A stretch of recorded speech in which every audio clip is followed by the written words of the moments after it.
माने कभी कभी ये अपना जैसा चाहता है वैसा नहीं होता है तो उसको भी खट्टा खाना कहते हैं, लेकिन वो तो हारना उसके हिसाब से कह दिया। लेकिन यहाँ पर जो चखने में आ रहा है, इमली, नींबू, ये सभी जो खट्टी चीजें हैं, इसका खट्टा मीठा, बहुतों को मीठा अच्छा लगता है, लड्डू पेड़ा बर्फी।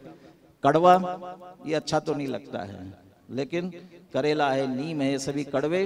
कसायला, कसायला तो एक ही ख्याल में आता है, बस आंवला है, वो कसायला। और चरपरा, चरपरा माने तीखा, तीखा मिर्ची है, ये सभी। ये 5 प्रकार का जो स्वाद, ये जिससे इनका ज्ञान होता है, जिससे खट्टा मीठा कड़वा कसायला चरपरा स्वाद का ज्ञान होता है, वो कहलाती है रसनेन्द्रिय। उसे रसनेन्द्रिय कहते हैं। जिसके द्वारा खट्टा मीठा कड़वा कसायला और चरपरा स्वाद का ज्ञान होता है, उसे कहते हैं रसनेन्द्रिय। स्पर्शनेन्द्रिय, रसनेन्द्रिय। तीसरे नंबर पर कौन सी है? घ्राणेन्द्रिय। घ्राणेन्द्रिय कौन सी है? हमारे शरीर के अवयव में कौन सी? नाक। नाक क्या करती है? सूंघती है। सूंघ करके क्या करती है? कि सुगंध दुर्गंध का ज्ञान करती है। तो सुगंध दुर्गंध का ज्ञान होने में, जिसके द्वारा सुगंध दुर्गंध का ज्ञान होता है, उसमें ये वैसे ये जोड़ना चाहिए, सुगंध दुर्गंध का ज्ञान होने में जो सहायक होती है वो कौन कहलाती है? घ्राणेन्द्रिय कहलाती है।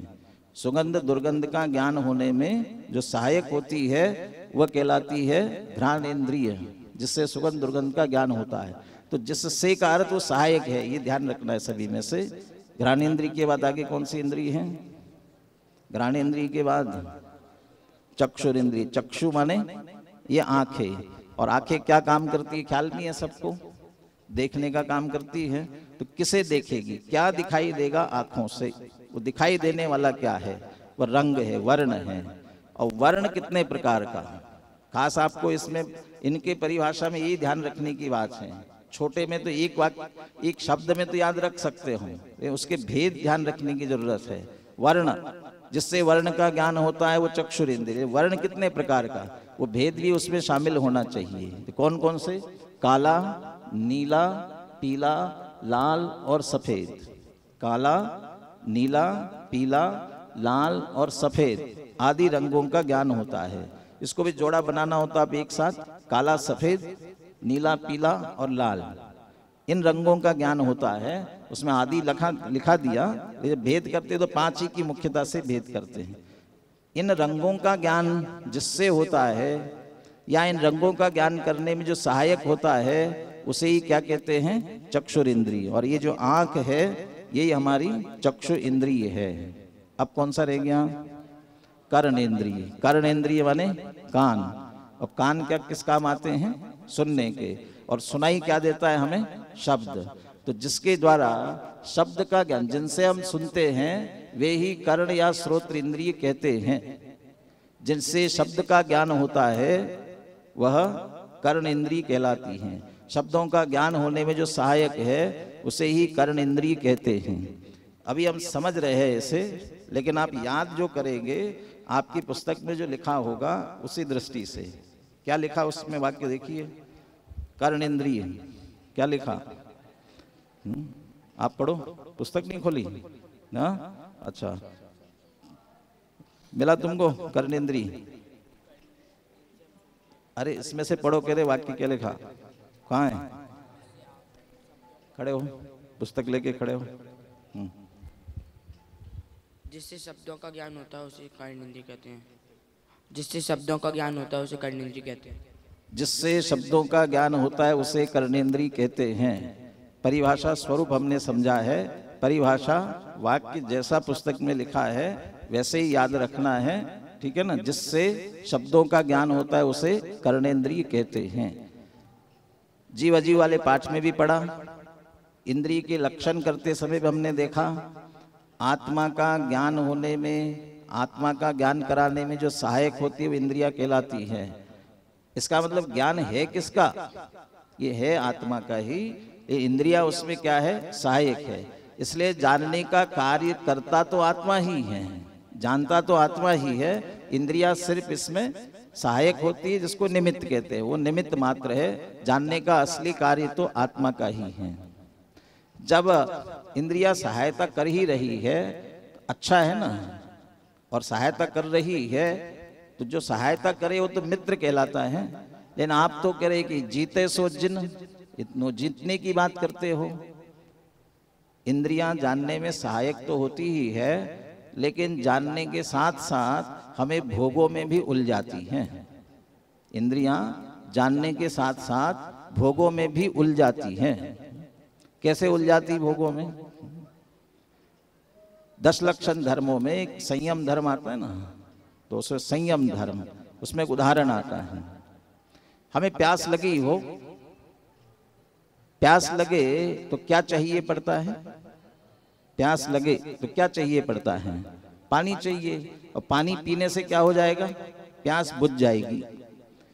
पानी पीने से प्यास तो बुझेगी, लेकिन ये इंद्रियां क्या करती है? अपना अपना विषय भोग चाहती हैं। पानी पीना है, अभी आपको प्यास लगे, कैसा पानी पीना चाहेंगे आप? ठंडा या गर्म?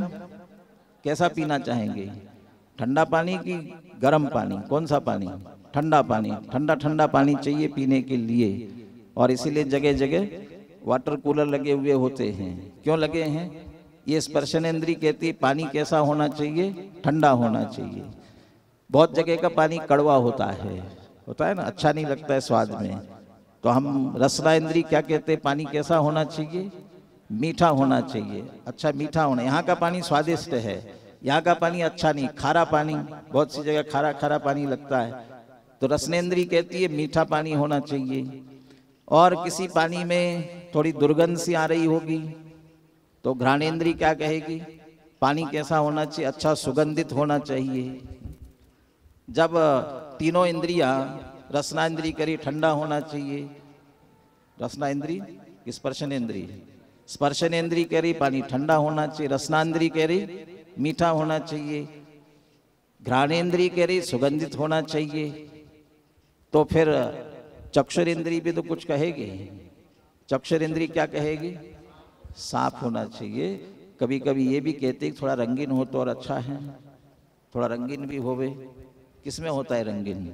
हाँ, आपके कोल्ड ड्रिंक्स में आता है ना रंगीन, तो ऐसा रंगीन होना चाहिए। वो रंगीन मांगने लगता है रसनेंद्रिय, चक्षुरेंद्रिय।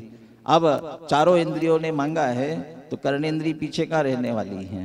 कर्णेंद्रिय कहती है थोड़ा संगीत चल रहा हो बढ़िया, हाँ? और संगीत चलते चलते भले उसमें पानी पानी पानी पानी पानी कहा जा रहा हो संगीत में, हाँ? ऐसा सुनते सुनते पानी पिए तो मजा आता है थोड़ा सा, ठीक है ना। अब प्यास लगी हो तो क्या चाहिए? 1 गिलास पानी चाहिए।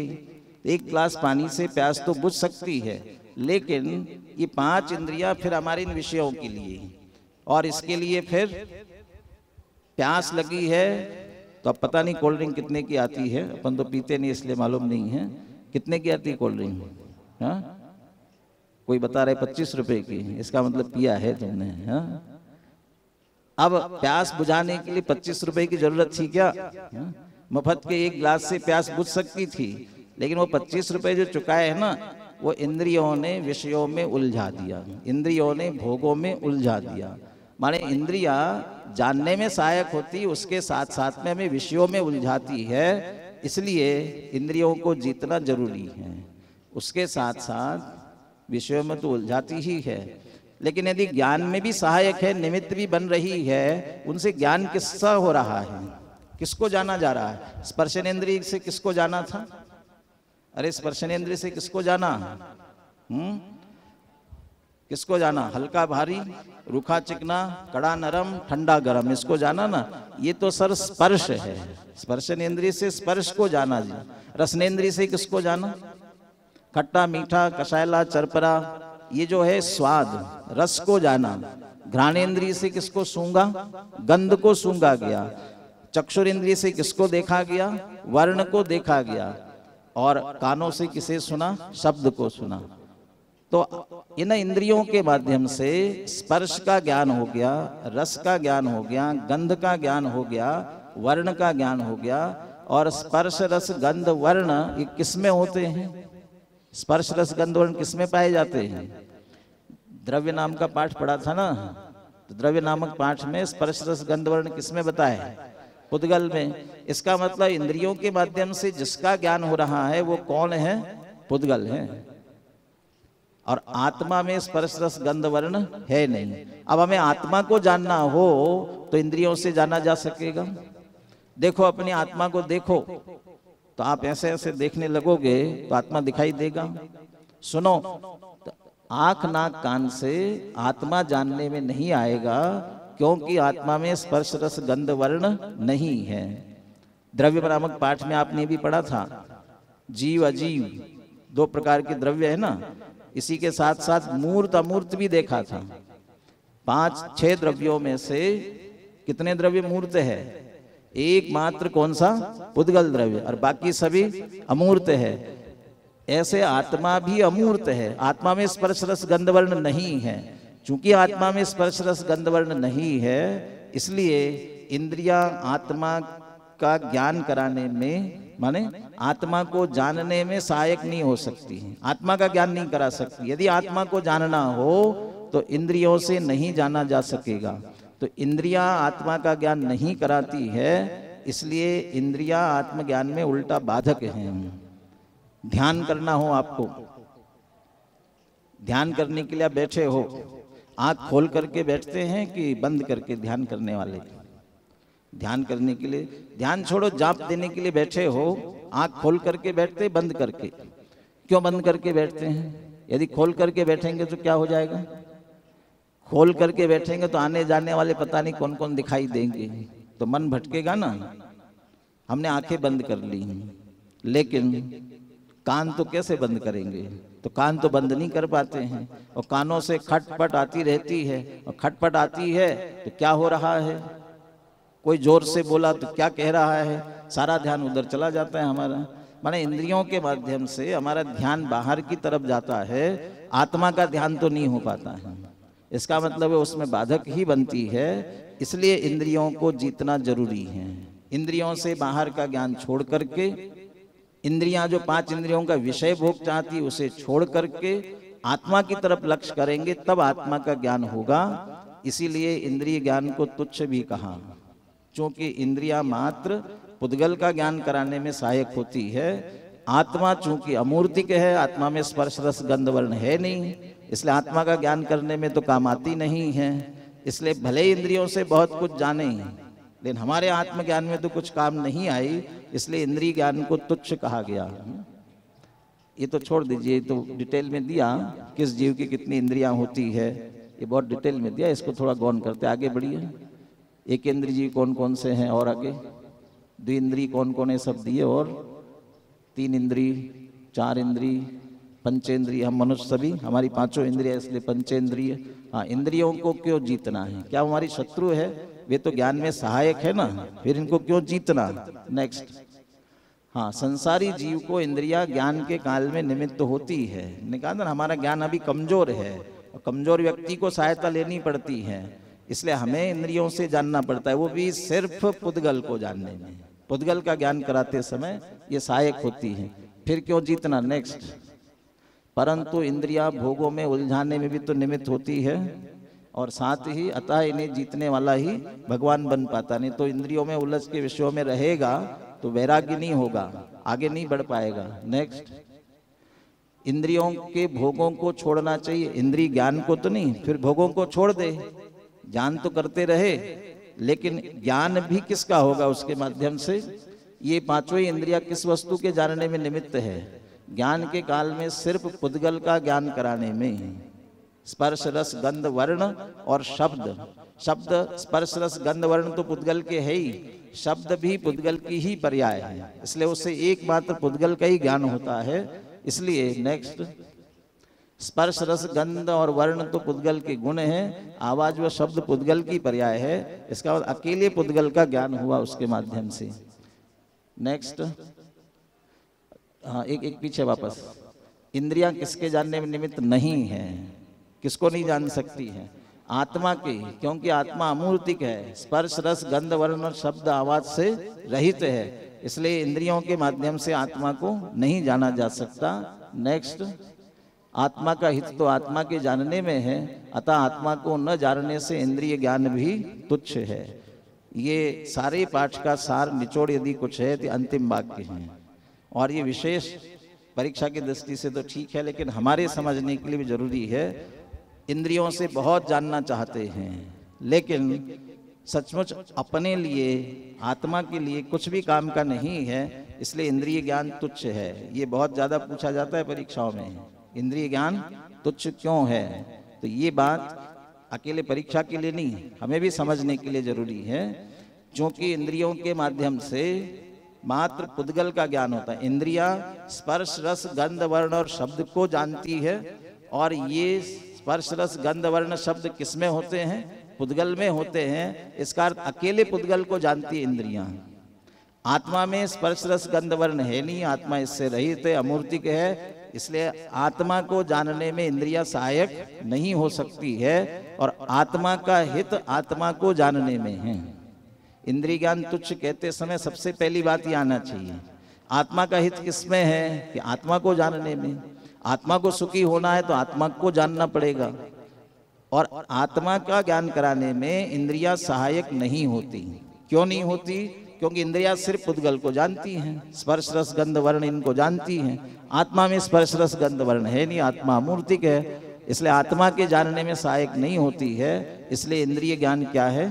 तुच्छ है। इसलिए तो हमें क्या करना चाहिए? तो हमें क्या करना चाहिए? हिंदी साहित्य में एक कवि है, पुराने हिंदी में प्राचीन कवियों में, भक्ति काल के कवियों में एक सूरदास नाम के, सुना होगा ना नाम, सूरदास। क्या विशेषता थी सूरदास की मालूम है? आंखें नहीं थी। हाँ, आंखें नहीं थी, और इसीलिए आजकल किनकी आंखें नहीं होती, अंधे होते, उनको भी क्या कहते हैं? सूरदास कहते हैं। उनको ये कहते हैं कि उनकी आंखें थी, लेकिन वे आंखों से सुंदर महिला को देखते थे तो उनके मन में विकार उत्पन्न होता था। और वो जब मंदिर में भगवान की भक्ति कर रहे, बहुत भक्ति लिखते थे, रोज एक एक नई नई भक्ति करके भगवान की भक्ति करते थे। जब महिलाओं को देख करके विकार होता तो उन्होंने कहा ये तो अच्छी बात नहीं है, इसलिए उन्होंने अपनी आंखें फोड़ ली और अंधे हुए कि दिखाई नहीं देगा। अब दिखाई नहीं दे रहा है तो फिर अब तो मन में कोई विकार उत्पन्न नहीं होगा ना, मन में कोई राग द्वेष उत्पन्न नहीं होंगे ना। तो आंखें फोड़ लेने से राग द्वेष नहीं होते, ऐसा है। और कहते अंधे होने के बाद जितने उन्होंने कविताएं लिखी है, काव्य लिखा है, उसमें बहुत श्रृंगार का वर्णन है। जब आंखें बंद थी फिर कहाँ से आया? अरे आंखें फोड़ लेने से अंदर जो विकार बैठा है वो नष्ट नहीं होता है, इसलिए आंखें फोड़ना ही इसका उपाय नहीं है। तो उपाय क्या है? सुख बाह्य पदार्थों में नहीं है, सुख वास्तव में आत्मा में है, आत्मा सुख स्वरूप है। इसलिए हमें आत्मा का लक्ष्य करना चाहिए। तो बाहर के पदार्थों का जानना छोड़ करके आत्मा का ज्ञान कराने में हम लगेंगे तो अपने आप उपयोग आत्मा की तरफ लगेगा। कि ये तो बाहर तो सब इंद्रियों से ज्ञान होता ही रहता है, ऐसा कैसे संभव है? कुछ नहीं होता है। छोटे बच्चे को कार्टून देखते हुए कभी देखना, टीवी पे कार्टून देखते हैं ना, कार्टून फिल्म छोटा सा ही बच्चा देख रहा हो और एक मच्छर आकर के बैठ जाए और उसे काट भी रहा हो तो भी उसे होश नहीं होता है।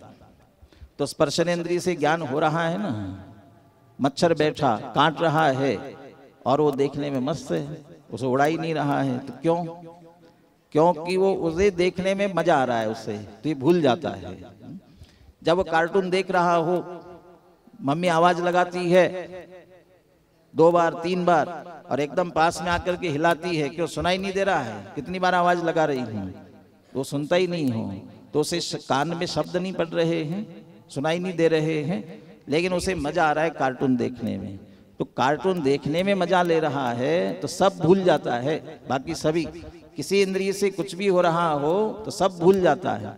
ऐसे ही जिन्हें आत्मा में आनंद आने लग जाता है तो फिर 5 इंद्रियों से किसी का भी ज्ञान होता रहे, उसमें ना आनंद आता है, उधर ध्यान नहीं जाता है। तो 5 इंद्रियों से बाहर का जानना, आनंद छोड़ करके आत्मा का लक्ष्य करेंगे तभी आत्मा को सच्चा सुख हो सकता है। इसलिए इंद्रिय ज्ञान को तुच्छ कहा गया है। इंद्रिय वाले पाठ की चर्चा अपन ने की है। कोई है उपस्थित हमारे अध्यापकों में प्रश्न पूछने के लिए? इंद्रिय वाले पाठ से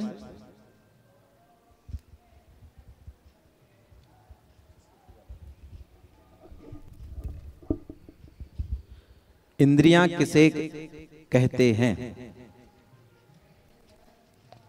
हाथ नहीं उठाना है किसी को, बिना हाथ के लास्ट में खड़े हो।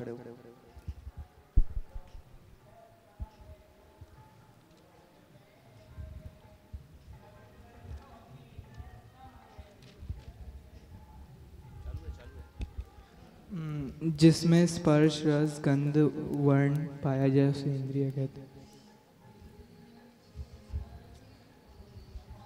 परिभाषा सामने दी थी, उसमें भाई साहब ने समझाया भी था, काउर को शब्दों को बीच में प्रयोग भी किया था। बैठ जाओ, पूछो पूछो पूछो।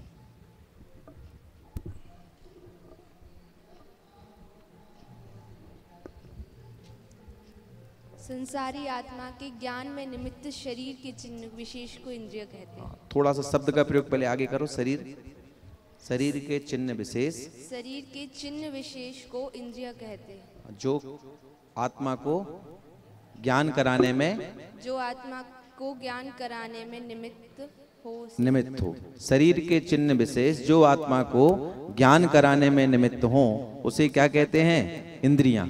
इसके पहले एक और पूछा था, सहायक शब्द लिखा। हाँ, सहायक शब्द। जिन किसे कहते हैं? सबसे पीछे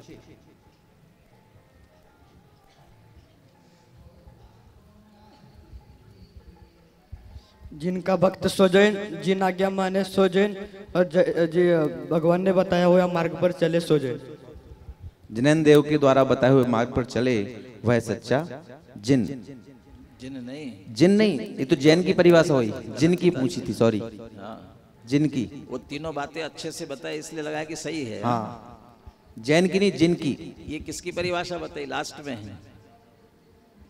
किसका लक्षण था ये? जैन का। जिनका बताना है। जिन का पूछा है। जिसने मोह राग द्वेष और इंद्रियों को जीता वही जिन है, वही भगवान है। दोनों ही शर्तें ली थी, मोह राग द्वेष और इंद्रियों को जीता वह जिन। इंद्रियां कितनी होती हैं? नैना पूछो।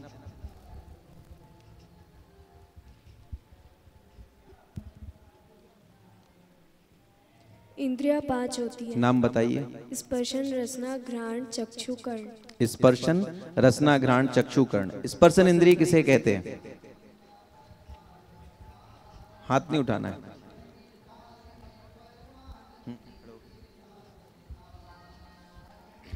जिसको छू जाने पर हल्का भारी गर्म ठंडा आदि का ज्ञान प्राप्त होगा।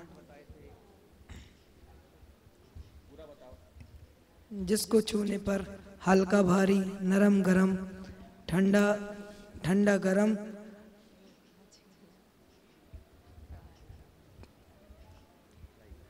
चार जोड़े ध्यान। जोड़े के लिए अलग से भाई साहब ने संकेत भी किया था, इसलिए खड़े हुए।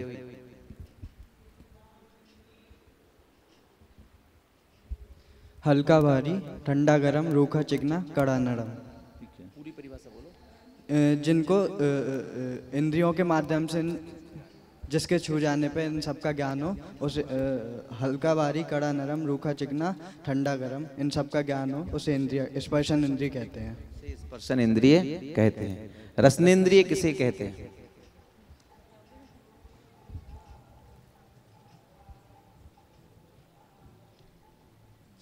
जीव को जिससे खट्टा मीठा कषैला कड़वा और चरपरा का ज्ञान हो, उसे रसना इंद्रिय कहते हैं। बहुत।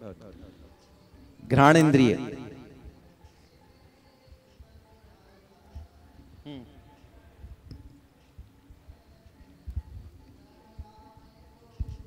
जिसे अच्छा बड़ा सुनने का ज्ञान हो, जिससे अच्छा एवं बड़ा।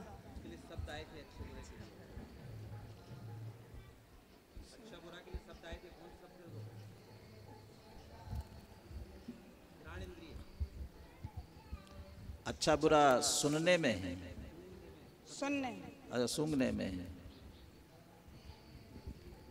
अच्छी गंध होगी तो क्या कहलाएगी? चक्षु नहीं, चक्षु अच्छी खुशबू, सुगंध, दुर्गंध, जिससे सुगंध एवं दुर्गंध का आभास होता है, ज्ञान होता है उसे क्या कहते हैं? घ्राण इंद्रिय। इंद्रिय ज्ञान तुच्छ क्यों है?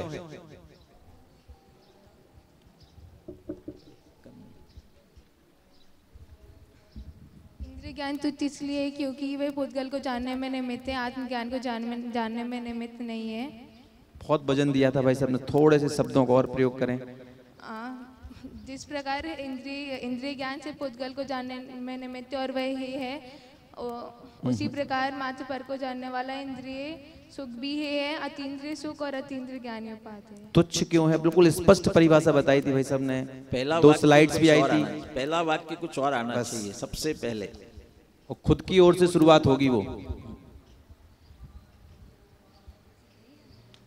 हाँ,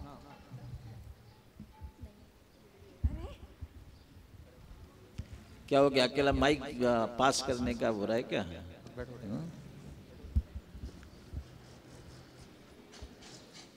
आत्मा को ना जानने से इंद्रिय ज्ञान भी तुच्छ है।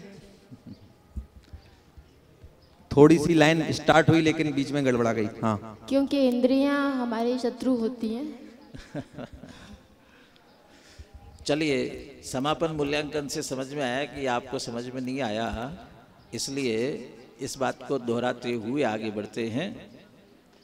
देखिए, पहला वाक्य इसमें होना चाहिए, आत्मा का हित आत्मा के जानने में है। आत्मा का हित किसमें है? आत्मा के जानने में। आत्मा का हित आत्मा को जानेंगे तो होगा।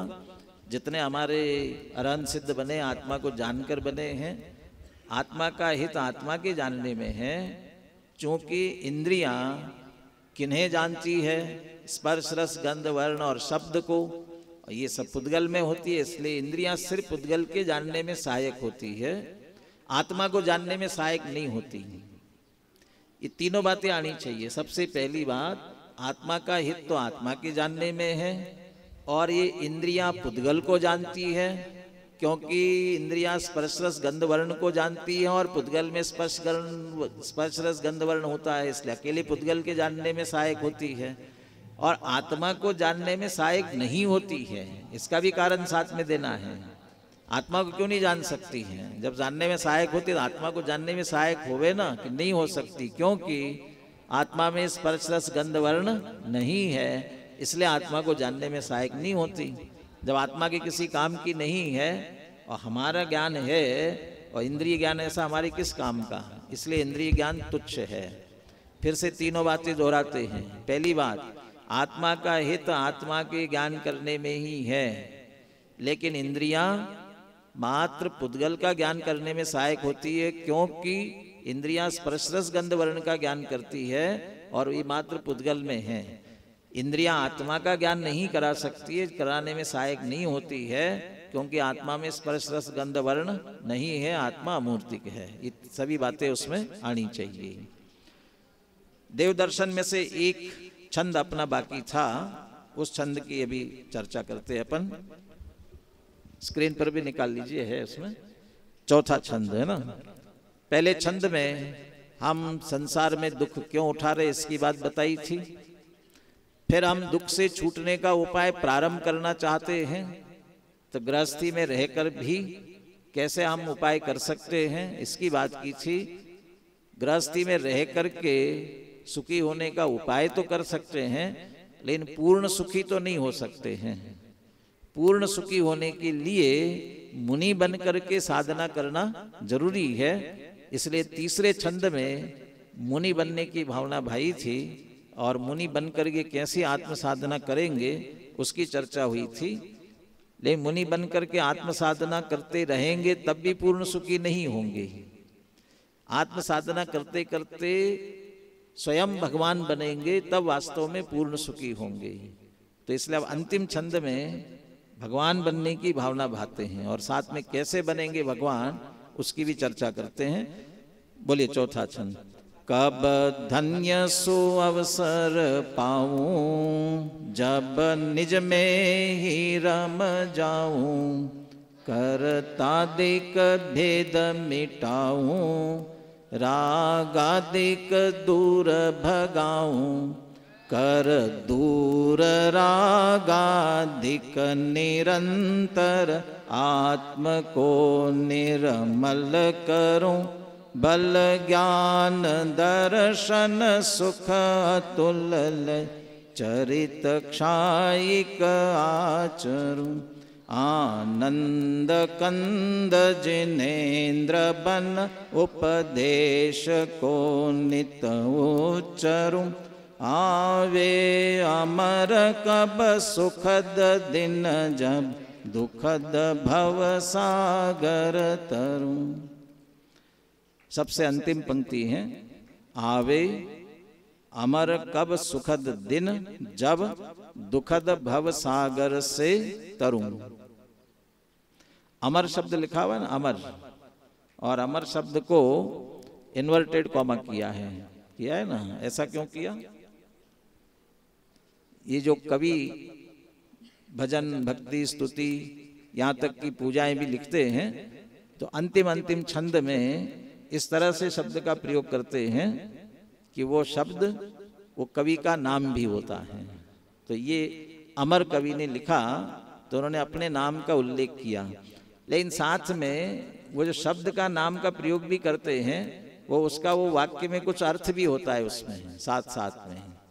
तो अमर कवि ये कह रहे हैं कि ऐसा अमर दिन कब आएगा, वो सुखद दिन, और ऐसा दिन फिर उसके बाद कभी दुख आने ही वाला नहीं है, ऐसा इस तरह से भी उसे जोड़ते हैं।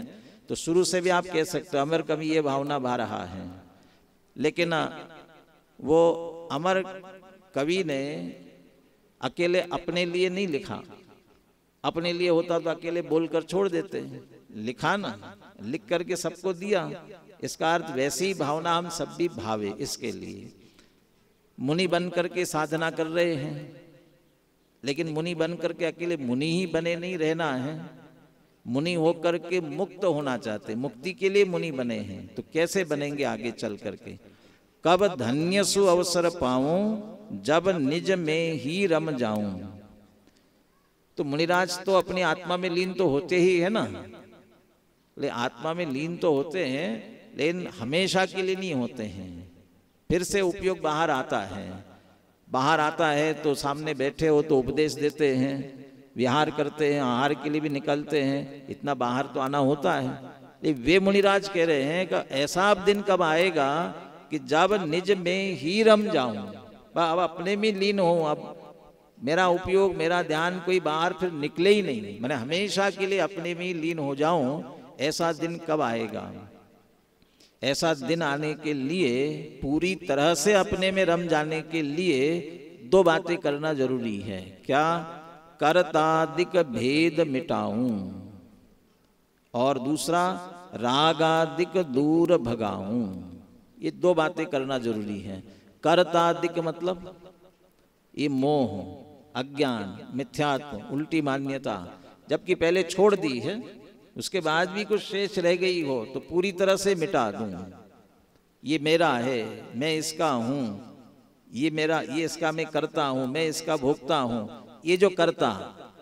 दूसरा, ध्यान पूरी तरह से ध्यानमय होने के लिए ये जरूरी है, ये विचार भी न रहे कि मैं ध्यान करने वाला हूं, मैं ध्यान करने वाला हूं, आत्मा का ध्यान करता हूं, मैं आत्मा का ध्यान करता हूं।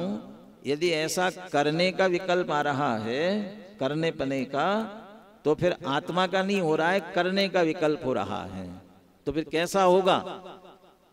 कर नहीं रहा हूं, बस सहज हो रहा है। किसी माँ का बेटा कहीं दूर पढ़ने के लिए गया है, अभी होगा ना, आप सभी हमारे महाविद्यालय में आएंगे पढ़ने के लिए, सभी नहीं, जिनका प्रवेश होगा वही, वे हमारे महाविद्यालय में पढ़ने के लिए आएंगे। और कोई पहली बार घर से बाहर गया हो, अब वो माँ बार बार याद करके रोती है तो घर वाले समझाते हैं क्यों रोती हो, कि बच्चे की याद आ रही, तुम याद मत किया करो, तुम बच्चे को याद करती हो तो रोती हो, इसलिए तुम याद मत किया करो। तो मम्मी क्या कहती है कि मैं याद करती नहीं हूं, याद आ जाता है, करना नहीं पड़ता है बिना की, क्योंकि बेटे के प्रति मोह, बेटे के प्रति राग इतना है कि बिना किए आता है। ऐसा ही मुनिराज को आत्मा का ध्यान करना नहीं पड़ता है, आता है, क्योंकि आत्मा के प्रति इतनी रुचि लगी हुई है कि बिना किए आता है। और जब आता है तो मैं आत्मा का ध्यान करता हूं, ऐसा विकल्प उन्हें नहीं करना, मैं करने वाला हूं, ऐसा कर्तृत्व का अहंकार नहीं करना पड़ता है। जब आत्मा के ध्यान के कर्तृत्व का अहंकार नहीं करते हैं तो फिर ये तीर्थ किसने बनाया, ये मंदिर किसने बनाया, मैंने ऐसा किया, मैंने ये किया। हमारे मुनिराज आचार्य बहुत शास्त्र लिखते हैं ना, तो ये कहते होंगे ये शास्त्र मैंने लिखे, शास्त्र का कर्ता मैं हूँ। हमारे अमृतचंद्र आचार्य हैं टीका लिखने वाले, समय सार जैसे बड़े बड़े ग्रंथों के, सबके अंत में लिखते हैं ये जो कुछ भी रचना हुई ये शब्दों ने कर दी है, ये शब्दों के द्वारा हुई है, इसमें अमृतचंद्र आचार्य का कुछ कर्तव्य नहीं है। माने कर्तापने का विकल्प, कर्तृत्व का अहंकार जो होता है वो ध्यान में बाधक, आत्मा में लीन होने में बाधक बनता है। इसलिए कर्तादिक भेद मिटाऊं, मैं करता हूं ऐसा सारा भेद, तो एकत ममत कर्तृत्व भक्ति ये सब छोड़ दे और साथ में रागादिक दूर भगाऊं, पूर्ण वीतराग, रागादिक दूर कर दिए जाए। जब समस्त मोह राग द्वेष विकार नष्ट हो जाए, रागादिक दूर चले जाएंगे, पूर्ण वीतरागता आ जाएगी। और दूसरी भाषा में कहे इसके द्वारा 4 घाती कर्मों का क्षय हो जाएगा, तो फिर क्या प्रकट हो जाएगा, इससे क्या हो जाएगा। इसलिए उस मार्ग पर आगे बढ़ने की भावना भाते हैं। कर दूर रागादिक निरंतर आत्म को निर्मल करूं, ऐसे रागादिक को दूर करके कर्तादि के विकल्प छोड़ करके मैं आत्मा को निर्मल करूं। और ये करना ही निज स्वभाव की साधना है, यही निज स्वभाव की साधना है।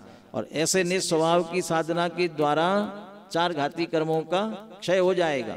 और 4 घाती कर्मों का क्षय होने पर क्या प्रकट हो जाएगा, क्या प्रकट होगा 4 घाती कर्मों का क्षय होने पर? अनंत चतुष्टय। क्या क्या प्रकट हुआ? बल, ज्ञान, दर्शन, सुख, चारों आ गए इसमें। लेकिन अनंत कहाँ है कि उसको कह दिया अतुल, है ना, अतुल। अतुल जिसकी तुलना नहीं की जा सकती, तोला नहीं जा सकता, इसका मतलब अनंत है। तो अनंत क्या क्या प्रकट हो गया? यहाँ बल शब्द का प्रयोग किसके लिए किया? वीर्य के लिए। ज्ञान, दर्शन और सुख। तो अनंत ज्ञान, अनंत दर्शन, अनंत सुख और अनंत वीर्य, ये लही माने लाभ हो करके, माने प्राप्त हो करके चरित्र क्षायिक आचरूं, क्षायिक चारित्र का, फिर जिसका क्षय होने वाला नहीं है, या मौनी आदि सारे कर्मों का क्षय होने के कारण से जो पूर्ण निर्मल चारित्र प्रकट हो गया है, वो पूर्ण निर्मल चारित्र को क्षायिक चारित्र कहते हैं। सम्यक दर्शन, सम्यक ज्ञान और सम्यक चारित्र, तो चारित्र भी जो है क्षायिक चारित्र प्रकट हो गया। और उस क्षायिक चारित्र का मैं आचरण करूं, और जब ऐसे अनंत चतुष्टय रूप दशा मेरे अंदर आएगी, तब मैं क्या बनूंगा? आनंद कंद जिनेन्द्र बन, जिनेन्द्र, है ना। जिन अभी देखा था ना, मोह राग द्वेषों को जीता, वो जिन, और उनमें श्रेष्ठ इसलिए जिनेन्द्र कहलाए। जिन जिनेन्द्र एक ही बात है, जिनेन्द्र। ऐसा आनंद कंद, आनंदी आनंद जहां पर है, आनंद के पिंड, ऐसे जिनेन्द्र बन करके फिर क्या करूंगा? वो मुझे मिल गया, अपने में मस्त रहूंगा, आनंद अपना अपना भोगता रहूंगा कि नहीं? ये मुझे भी ये मार्ग किसी से मिला था, इसलिए ये मार्ग और दूसरों को भी मिले, इसलिए मैं क्या करूंगा? उपदेश को नित उच्चरूं। और उपदेश कौन देते हैं? तीर्थंकर भगवान देते हैं, जिनेन्द्र भगवान देते हैं। तो मैं जिनेन्द्र बन करके ये मोक्ष का मार्ग भी सबको बताऊं, ऐसे वह जिन वाणी का उपदेश भी मैं नित्य उच्चारण करूं। और अंत में भावना भाते हैं, आवे अमर कब सुखद दिन, जब दुखद भव सागर तरूं। और भव सागर पार करके मुक्ति तक मैं पहुंच जाऊं, ऐसा सुखद दिन मेरे जीवन में कब आएगा, ऐसी भावना कौन भा रहे हैं? कौन भा रहे हैं? बस अमर कवि को ही भाना है, हमें भी भाना है। हम भी भगवान की भक्ति दर्शन करते हुए ऐसी भावना अपने आप में भानी चाहिए। एक बार और इस छंद को सभी मिलकर बोलिए। कब धन्य सुअवसर पाऊं,